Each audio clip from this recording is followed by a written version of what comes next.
Hello, everyone. Welcome to the Athletic School podcast.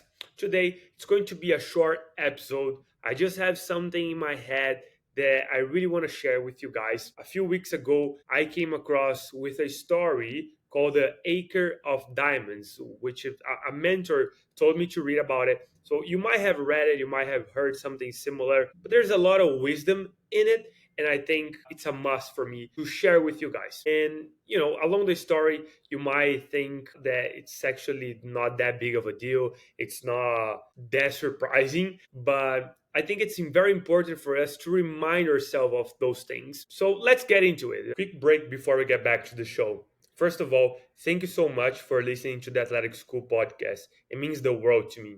Second, in whatever platform you might be listening to this, if you could hit that follow or subscribe button, that would mean the world to me as well. It's just the beginning, but it already feels like something special. And if you do that, I promise you that with all my energy, I'll bring the best guest speaker as possible and I'll keep sharing all the lessons I have learned through this journey to make you a better person on and off the field. Now, let's get back to the show. A long time ago, there was a farmer. He had many acres, big farm, and he had a decent amount of money. But he heard that a lot of people were making money finding diamonds. And he started to think about that and how to find diamonds and all of that. So one day he decided to sell his farm and go around the world looking for diamonds. So he ended up selling his farm and then he go around the world looking for diamonds. What ended up happening is he died, and he died poorly because he couldn't find any diamonds. He went all around, he spent all the money that he had from the farm and ended up not finding anything. Well, one day the guy that bought the farm from this first guy, stay with me. He was walking around the farm and then he found something bright. And as you probably can guess, it was a diamond. So he started looking and searching a little more, and then he keeps finding other diamonds and other diamonds. And what ends up happening is that farm was one of the biggest farms with diamonds in the world. So I think we can think a little bit about all the lessons that we can learn from these stories. And I've selected three, but there's way more than that. Right? I think the first thing for me, and that's kind of why my mentor told me to read that story. Greatness is often right where you are. Sometimes we say, oh, it's right around the corner. Well, not necessarily. It might be where you are.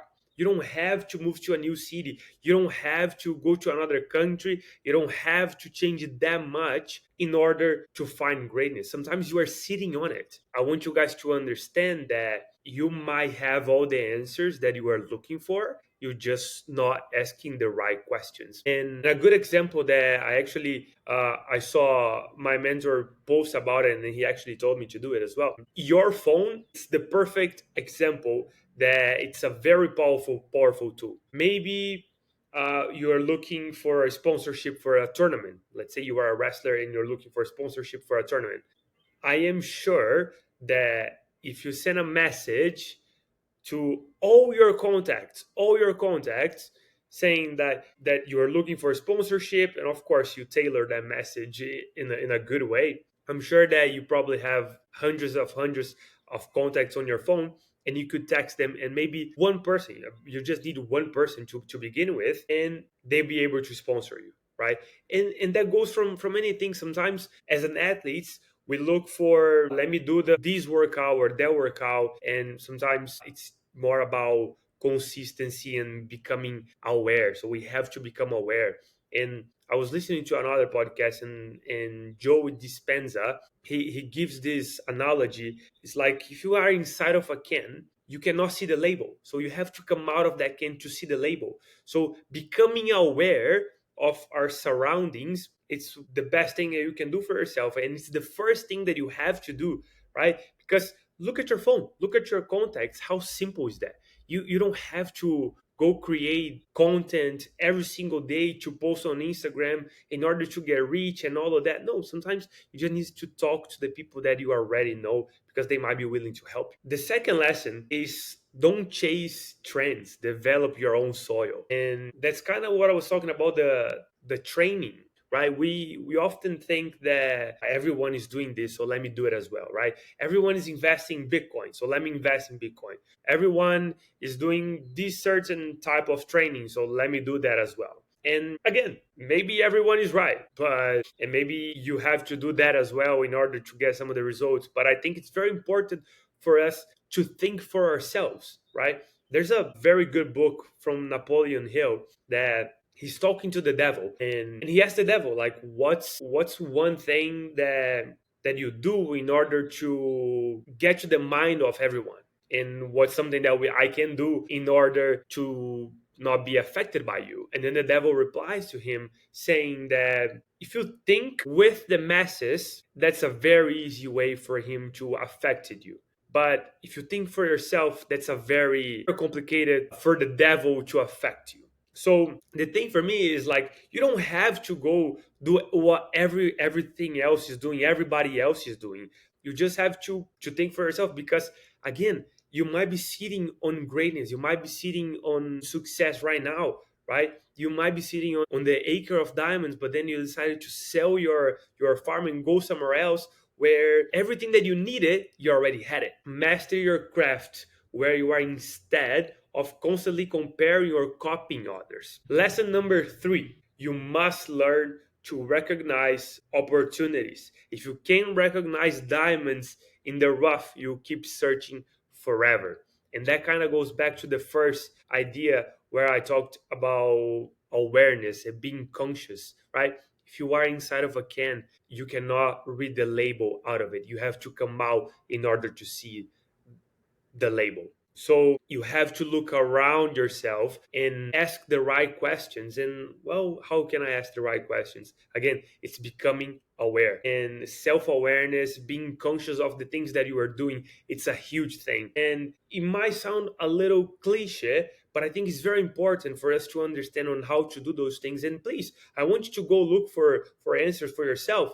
Don't let me give you the answers, because I don't have the answers for you. I have the answers for myself. But here are a few things that you can do that it's proven to help people becoming more aware of their thoughts, their beliefs, and the world that they live in. Meditation.